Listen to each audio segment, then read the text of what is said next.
इस समय की बड़ी खबर प्रशांत किशोर से जुड़ी हुई। प्रशांत किशोर जल्द ही जन स्वराज यात्रा शुरू करने वाले हैं, जिसकी शुरुआत वो बिहार से करेंगे। प्रशांत किशोर पॉलिटिकल एडवाइजर, लेकिन अब देखिए एक बड़ी यात्रा, जन स्वराज यात्रा की वो शुरुआत करने वाले हैं। बिहार से इस यात्रा की शुरुआत होगी। 2 मई को नई पारी शुरू करने का उन्होंने वादा किया था।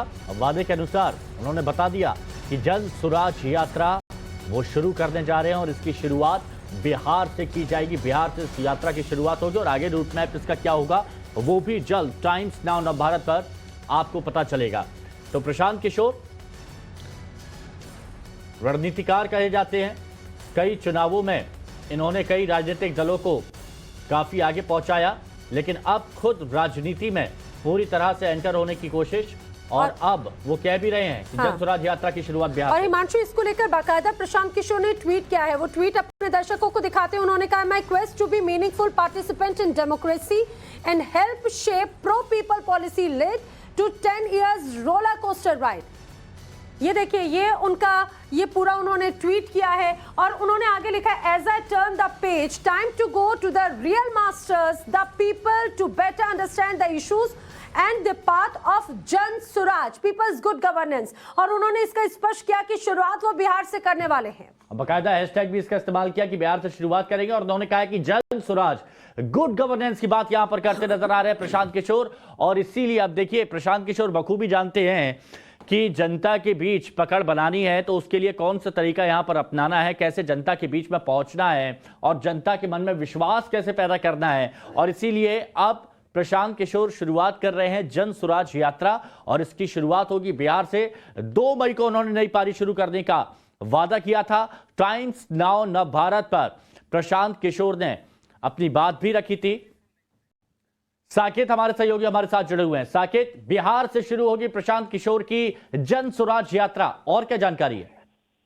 देखिए, बिल्कुल अब ये साफ हो चुका है, क्योंकि प्रशांत किशोर ने खुद ट्वीट करके ये जानकारी दी है। और कल ही प्रशांत किशोर पटना पहुंच गए। सुबह सुबह वो कल पटना पहुंचे थे और दिन भर ये आपाधापी यहाँ रही कि वो नीतीश कुमार से भी मुलाकात कर सकते हैं। शाम 4 बजे का समय भी बताया जा रहा था कि जब वो नीतीश कुमार से कल मिलेंगे, लेकिन कल शाम में उनकी मुलाकात नीतीश कुमार से नहीं हुई। उम्मीद की जा रही थी कि आज एक बड़ा ऐलान वो करेंगे, और वही हुआ भी।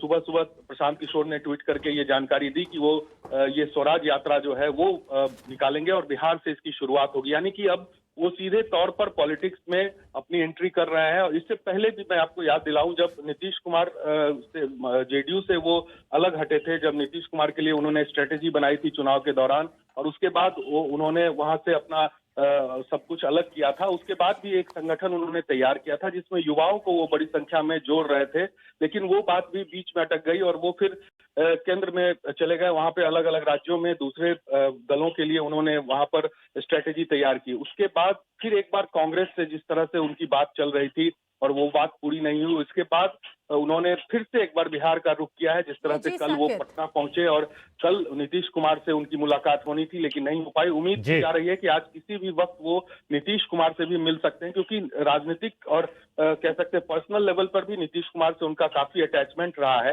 ऐसे में वो नीतीश कुमार से इस मुद्दे पर बात करेंगे और आगे की रणनीति उनकी क्या होगी इस स्वराज यात्रा के बाद, वो भी आप बने रहिए साकेत हमारे साथ। लेकिन जिस तरह से 2 मई को नई पारी करने की जो बात कही थी प्रशांत किशोर ने टाइम्स ऑफ भारत पर एक्सक्लूसिव इंटरव्यू में, उन्होंने इस बात को लेकर हिंट दे दिए थे। उन्होंने क्या कहा था वो आपको सुनाते हैं। 2 मई को आप क्या अनाउंसमेंट करने वाले हैं? अब जो करेंगे वो 2 को करेंगे। पॉलिटिशियन अब भाई जो ओन पॉलिटिकल आउटफिट, मैं जो कुछ भी करूंगा वो 2 को अनाउंस करूंगा। और मैंने पब्लिकली कमिट किया हुआ, मैंने पब्लिकली कमिट किया हुआ है कि 2 मई 2021 को मैंने कहा था कि ये काम छोड़ रहा हूं और साल भर के अंदर मैं आगे क्या करने वाला हूं ये बताऊंगा। तो अब 2-3 दिन ही रह गए तो कुछ ना कुछ तो करूंगा, तो बता दूंगा। समझो यही कहूंगा कि अब यहाँ अब रिटायर हो गया, रिटायरमेंट ले ली। You are too young to retire. Who said? A lot of people retire at my age. I'm not too young. I'm yeah, like 44, if you made 45. enough money, because लोग कहते हैं कि 38 crores paid by Jagan Mohan Reddy's फिर मैं केसीआर से ये पूछा गया, टीएमसी, केसीआर से किसी ने पूछा तो उन्होंने ठीक कहा कि भाई आप 300 करोड़ रुपए या तो क्यों आपके कह- पास रिटायरमेंट और एक आइलैंड खरीदने के लिए इनफ पैसे हैं, आप- या एक पार्टी आप मुझे या एक पार्टी जितनी- एक्सप्लोर जि- करने जि- के। जितनी जितनी बार आप मेरे से इंटरव्यू करते हैं, आप मेरे को एक आइलैंड खरीदवा देते हैं। केसीआर जी से किसी ने पूछा कि भाई आपने कोई 300 करोड़ रुपए प्रशांत किशोर को दिए हैं, तो उसने कहा भाई प्रशांत किशोर का भाव नीचे क्यों कर रहे हो, 3000 करोड़ बोलो। कुछ भी आप बोलने की बात है तो कुछ भी आप बोल सकते हैं। तो यहां पर आपने सुना कि जब टाइम्स स्टैंड ऑफ भारत के editor in chief Navika Kumar से बात कर रहे थे तो उन्होंने क्लियर कह दिया था कि 2 मई को क्या होगा वो जल्दी पता चल जाएगा। साकेत हमारे साथ बने हुए हैं। साकेत, जन स्वराज यात्रा की अब शुरुआत 2 मई से बिहार से करने वाले हैं प्रशांत किशोर।